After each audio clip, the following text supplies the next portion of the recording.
চাই না। আমরা অত্যন্ত উদ্বেগের সাথে লক্ষ্য করছি যে সাম্প্রতিক সময়ে সারা বাংলাদেশে ধর্ষণের ঘটনা লাগামহীনভাবে বেড়েই চলেছে। বিশেষভাবে উল্লেখ্য, গত পরশু রাজধানী ঢাকার মিরপুরে মাত্র 7 বছর বয়সী স্কুল শিক্ষার্থী রামিসাকে ধর্ষণের পর হত্যা করে লাশ খণ্ড বিখণ্ড করেছে পাশের বাসার বাসিন্দা সোহেল রানা ও তার সহযোগী স্ত্রী। এ ধরনের পাশবিক ঘটনা আমাদেরকে স্তম্ভিত করেছে বাকরুদ্ধ। এই ঘটনা প্রমাণ করেছে নিষ্পাপ শিশুরাও আজ ধর্ষকের লালসার হাত থেকে মুক্ত নয়।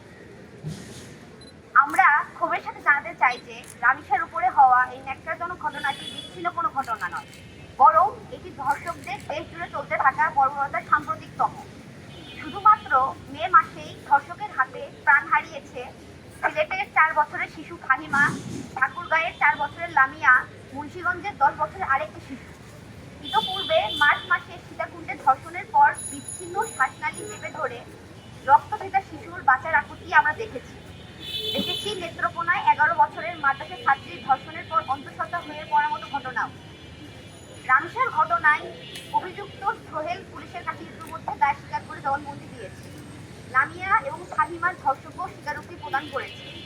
যেহেতু উপযুক্ত প্রমাণাদি ও ধর্ষকের স্বীকারোক্তি উপস্থিত, উক্ত ঘটনায় আইনগত দীর্ঘসূত্রিতা হলে তা কেবল অপরাধীকে প্রশ্রয় দিবে তা নয়, বরং আইন ও বিচারের প্রতি সারা বাংলাদেশের মানুষের ন্যূনতম আত্মটুকু ধ্বংস করে দেবে। প্রসঙ্গত উল্লেখ্য, 2025 সালের মার্চ মাসে 8 বছরের শিশু আসিয়া বোনের শ্বশুরবাড়িতে ধর্ষণের শিকার হয়। নিম্ন আদালতে মাত্র 2 বছরের মধ্যে মৃত্যুদণ্ডের আদেশ দেওয়া হলেও তা আপিল বিভাগে 1 বছরের অধিক সময় ধরে নিষ্পত্তির অপেক্ষায় ঝুলে আছে।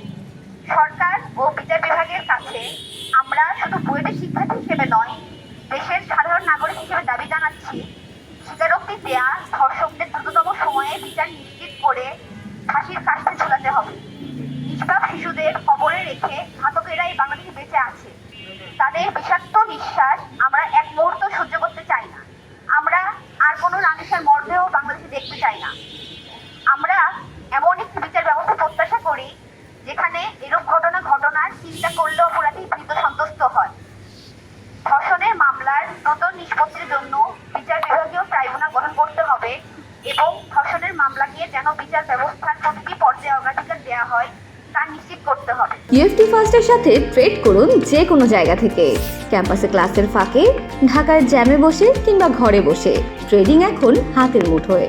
তাই ট্রেড করুন যখন খুশি, যেখানে খুশি।